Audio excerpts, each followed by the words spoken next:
malaynayaa xaliimo agaasimaha iyo farxiyo ayaan si gaar ah aniga ugu mahadcelinaya runtii oo aad ugu dhabar adeegay xaruntan waxaan joognaa waa xarunta dhaqan celinta dhalinta yaryar ee maaragtay xaaladaha duwan ku kala nool ee ka dictorka dare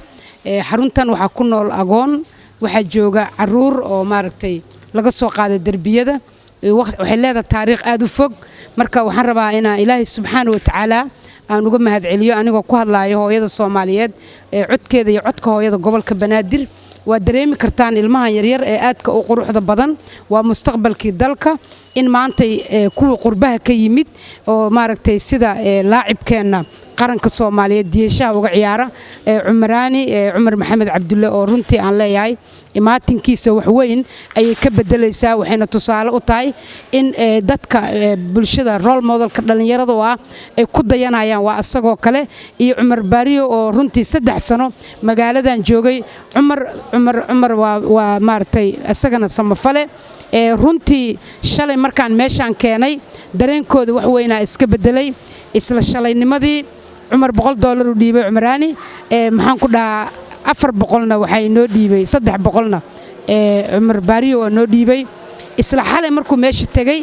Snapchat-kiisa markuu galay dhalinyaro kale oo Soomaaliyeed ayaa ayadana maanta hadana 500 oo kale u soo dhiibtay $900 ayaa lagu soo adeegay waxaan garanay inaan raashinka daruuriga ah ilmaha ay u baahan yihiin caaniya la keenay dacaska loo keenay shaambadii saabuuntii bariiskii sokortii burkii waxyaabo badan ku jiro caano boori cabaayeen haday noqon lahayd dhinaca maaragtay lollipopka oo laga yaabo hooyada Soomaaliyeed intaani in ka badan inay iskoobayaashii dhulka loogu xaqaay ama loogu dhaqaayay suurtagal waxa ah hooyada Soomaaliyeed ee adduunka ku nool qurbaha oo hadda ay daawanayso inay ku isbandigarayso wax aan macno badan lahayn ama ugu soo gaday ilmaheeda maaragtay hal joog ama laba joog oo laga yaabo aad expensive ah laakiin wax weyn ka bedeli karo maalmo dhan wadi kara ilmahan xarunta waxaan rabaa inaan si gaar ah aan ugu mahadceliyo teamka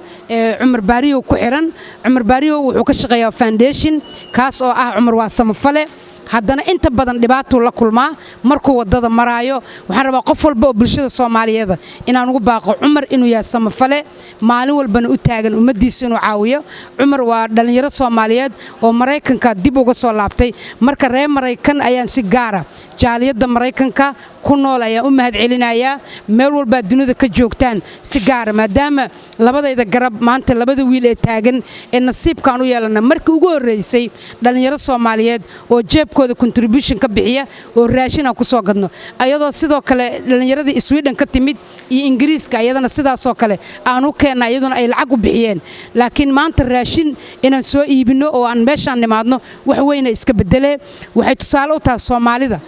inay joogto waqtiga isku tashanayn inaan ka baxnay inaan adduunka bari weydiisano inaan ka gudubnay marka annaga is abaal marinayna annaga is cafinayna annaga isku naxariisanayna annaga isku gurmanayna qof walba oo muwaadin Soomaaliyeed waxaan rabaa inaan ugu baaqo waliba dhalinyarada Snapchat-ka isticmaalo inaad Baariyo marka aragtaan ama Cumaraani aad u soo dirtaan walaalihiin xaruntan iyo kuwa ka badan ayaa ku yaala magaalada laakiin waa dareemi kartaan marka rag la korinaayo raggu waxay u baahan yihiin dhalinyarada inay wax cunaan 3 waqti inay helaan meel gogol qurxoon inay helaan nadaafad waxaan rabaa qurba joogta iyo cid walba oo dhageysanayso inaan weydiiyo inay hadda u baahan yihiin sariiro waayo waa dhalinyaro sariiri way jijibinayaan way ku boodboodayaan waa rag hooyada wiil dhashay ayaa garan karta waxay u baahan yihiin dhar ay u baahan yihiin waxay u baahan yihiin baahda maartay isboortiga u baahan yihiin in laga caawiyo waayo hadda liiday aadaan way ka yimaadaan maalin walba group gooniya baxo waayo Ilaahay wuxuu keenay ay ku nool yihiin degmada Cabdicasiis waxa la baraa dabaasha ayaga soo dabaasha kubadda ku soo ciyaaraan waa la soo naqaa macallimiinta kuwa kamid ah kaxeeyaan ayaga soo laabta marka imagine cunug shalay darbiga laga soo qaaday asagoo koolo dhuuqaayo si xor intuu ku baxo haddana uu fakanayna asaga imaanayo waxay u baahan tahay gacan qabasho xaruntan waa xarunta rehabilitation waa dhaqan celin maskaxda maarta brain wash lagu sameeynaya shalay hadii daraagiska iyo calaqa iyo qamriga si gaar ah loo siinayo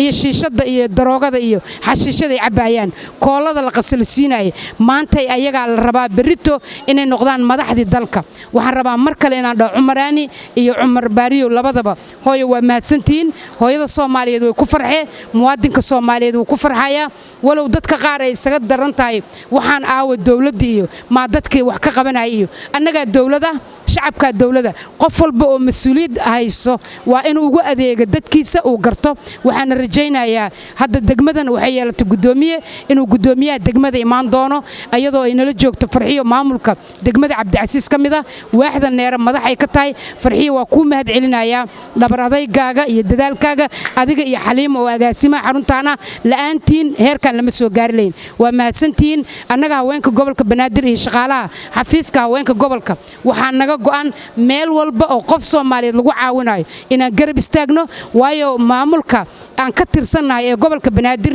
ayaa waajibaadka saaran waxay tahay inaan qof walba aan ka warqabno jeebka kale aan ka keenaynaa qof walba aan u baryaynaa meel walba aan la hadlaynaa cid walba aan cod dheer ku weydiinaynaa inaan anagu iscaawino ilaahay dartiis ku caawiya walaalihiin waa ilmo waa dhalinyaro waa mustaqbal waxa laga yaabaa berrito madaxda mustaqbalka dalka ayaga ka soo dhex bixee insha Allah waa mahadsantiin ay Xaliimo